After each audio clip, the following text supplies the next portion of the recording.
আল আরাফা ইসলামী bank PLC Khatunganj শাখার উদ্যোগে শীতার্ত ও দুস্থ মানুষের মাঝে কম্বল বিতরণ করা হয়েছে। কম্বল বিতরণ অনুষ্ঠানে প্রধান অতিথি হিসেবে উপস্থিত থেকে কম্বল বিতরণ করেন ক্লাস্টার হেড ও স্টেশন রোড শাখার ব্যবস্থাপক সালামতুল্লাহ।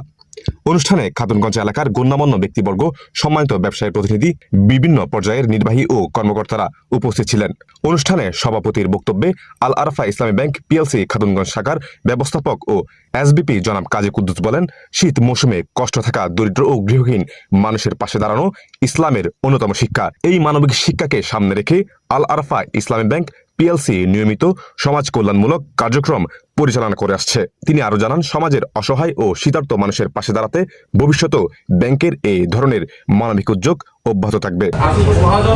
এবং আমাদের চেয়ারম্যান সাহেব এবং আমাদের